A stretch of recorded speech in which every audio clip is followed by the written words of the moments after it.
Selamat malam pemirsa, terima kasih Anda menyaksikan Perempuan Bicara selama 1 jam ke depan bersama saya Balkis Manisang. Sedikit tadi Anda sudah lihat judul kita di awal soal lingkaran setan pinjol yang ilegal. Nah, saya tidak sendiri malam hari ini, agak sedikit berbeda, tapi saya akan perkenalkan satu-satu perempuan-perempuan yang sudah ada di meja Perempuan Bicara. Saat ini ada Mbak Asfi Nawati sebagai aktivis HAM. Apa kabar Mbak Asfi? Baik, apa kabar Sehat Mbak? ya? Sehat, terima Oke, kasih. baik.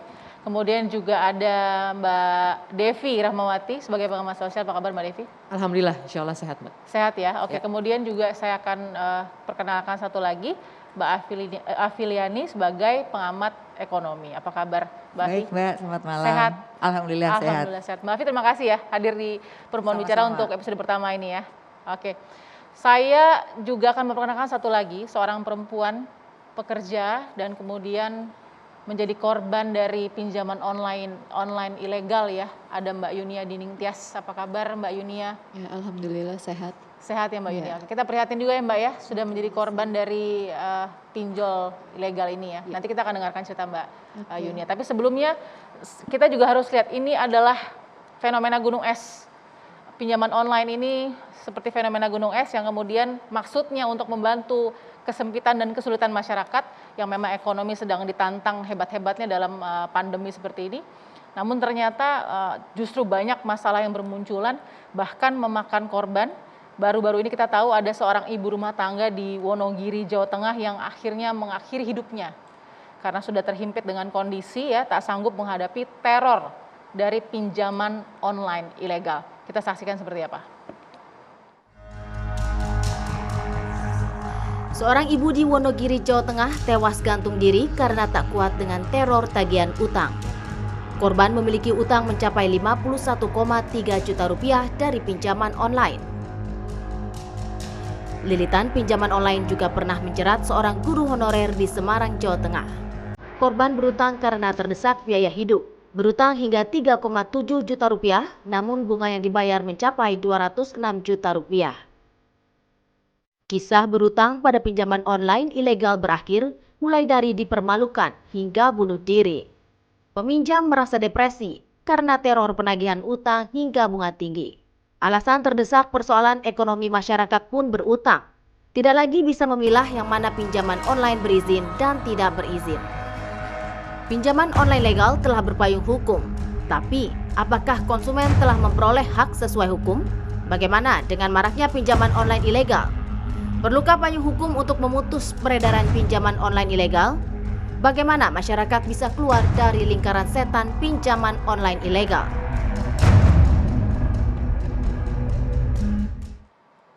Yang ironinya selama 2019 sampai 2021 saat ini, tidak hanya kasus ibu di Wonogiri saja ternyata yang mengakhiri hidupnya karena terlilit lingkaran setan dari pinjol ilegal, namun ada 4 kasus bunuh diri lainnya terkait pinjol ilegal ini. Saya mau dengar dulu sedikit apa yang tadi sudah kita lihat di tayangan sebelumnya ke Mbak Devi ya. Mbak Devi, ini fenomena gunung es seperti terpinggirkan dari pusat perhatian juga mungkin pemerintah, mungkin masyarakat. Seperti apa yang Anda lihat? Ya, pertama mungkin yang kalau dari perspektif saya sebagai pengamat sosial ada 4 hal sebenarnya bisa disimpulkan kenapa kemudian tetap muncul masyarakat yang menjadi korban dari pinjaman-pinjaman ilegal ini. Dan tapi satu catatan saya, ini bukan hanya terjadi di Indonesia, bahkan negara tetangga Singapura misalnya yang tingkat literasi keuangannya saja, pengetahuan keuangannya saja sudah cukup tinggi, 97% sudah nyimpan uang di bank, itu saja masih banyak korban-korban. Jadi paling tidak ada 4P kalau dalam catatan saya. Pertama, perekonomian COVID. Jelas COVID di seluruh dunia membuat orang kemudian berada dalam kondisi yang terdesak. Itu satu hal yang tanda kutip alamiah dalam kondisi krisis. Yang kedua tadi pengetahuan keuangan memang lemah betul. Sama yang ketiga adalah pergeseran hubungan sosial. Ini yang menarik karena kalau di masa lalu kita punya kedekatan yang baik dengan keluarga, dengan tetangga dan sebagainya. Sehingga ketika kita mengalami kesulitan dalam kehidupan baik itu ekonomi dan lain-lain, kita masih punya bantalan sosial dan hubungan itu berubah sekarang. Lalu yang keempat jelas pengaruh media sosial. Media sosial telah membuat banyak orang secara mental itu merasa tidak nyaman dengan dirinya, tidak puas sehingga muncul istilah hidup dalam kebohongan. Karena ada virus yang namanya FOMO, fear of missing out, takut nggak tren, takut nggak hits. Tapi tidak diikuti dengan kemampuan ekonomi yang kuat. Sehingga kemudian untuk mengejar tanda kutip kepalsuan itu terpaksa pinjaman kemudian menjadi jalan untuk menjadi hits di media sosial. Kira-kira 4P tadi. Baik, sebelum saya ke Mbak Afiliani sebagai pengamat ekonomi dan juga Mbak Asfi, aktivis HAM kita di sini, saya mau dengar kesaksian ya dari Mbak Yunia. Nih, Mbak Yunia kita pertama prihatin dulu, tapi sedikit untuk diceritakan Mbak Yunia, benarkah kita bisa sudah katakan Mbak Yunia ini sudah menjadi korban dari pinjol ilegal? Iya, betul. Bagaimana sih Mbak itu bisa sampai menjadi korban, seperti apa awalnya? Pinjol ilegal itu awalnya saya coba untuk cari pinjaman karena kebetulan saya kena vonis kanker. Sehingga saya butuh biaya untuk pengobatan saat itu. Dengan kondisi COVID yang saat ini, kebetulan saya di perusahaan juga ada WFH kan, dan itu berdampak ke penghasilan saya gitu.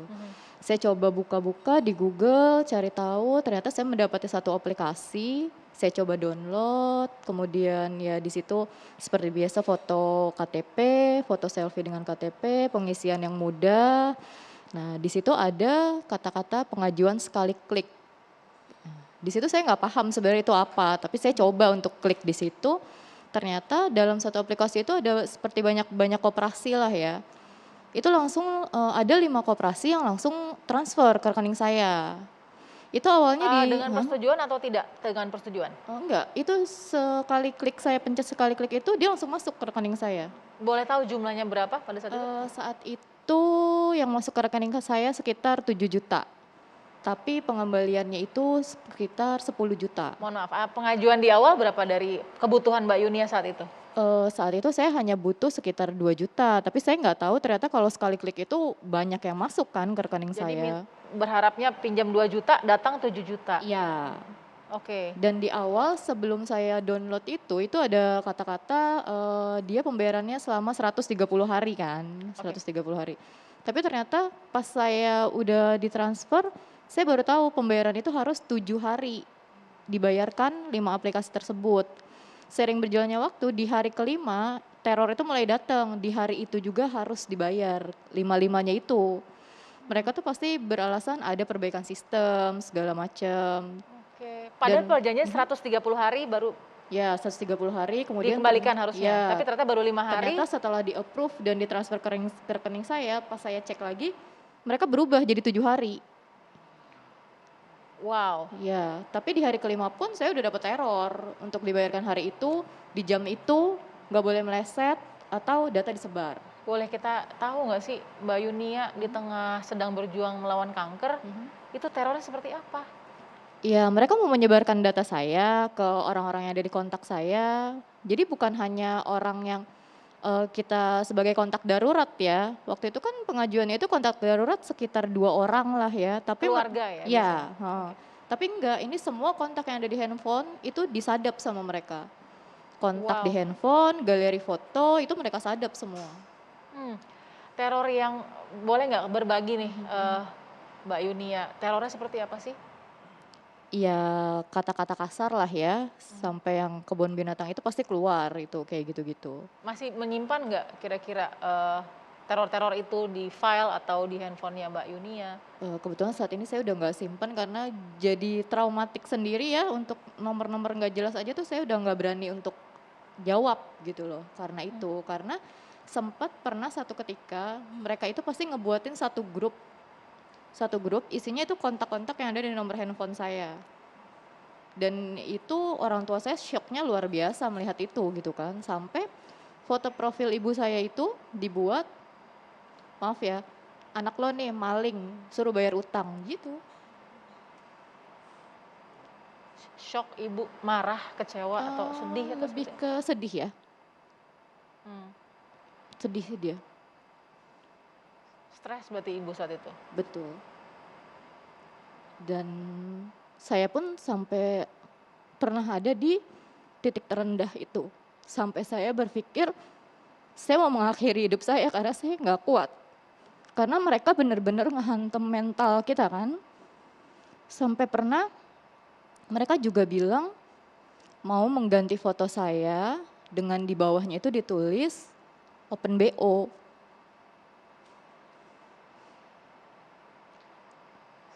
semuanya itu dirasakan setiap hari. Iya, Dari mulai 5 hari tidak dibayar sampai kapan diteror seperti itu Mbak Yunia? iya akhirnya saya harus gali lubang tutup lubang di satu aplikasi itu untuk bayar tutup seperti itu sampai akhirnya membengkak. Jadi totalnya 213 juta. Padahal saat itu sebenarnya Mbak Yunia sedang butuh untuk Iya, pengobatan. betul. Jadi pengobatannya nggak bisa dipakai karena uangnya harus bayar.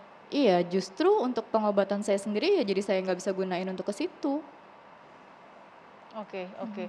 Wow, saya turut prihatin ya Mbak ya. Ini pasti kita nggak bisa merasakan, Iya, tapi kita mengerti bagaimana sulitnya saat itu sampai hampir kepikiran untuk mengakhiri hidup ya Iya, Mbak Yuni. betul. Oke, kita akan sambung lagi setelah ini ya Mbak Yuni. Kita mau dengar bagaimana mungkin perjalanan Anda juga bisa sedikit keluar untuk ya berjuang juga ya, walaupun masih berjuang sampai saat ini. Sesaat lagi ya, tetap di Perempuan Bicara.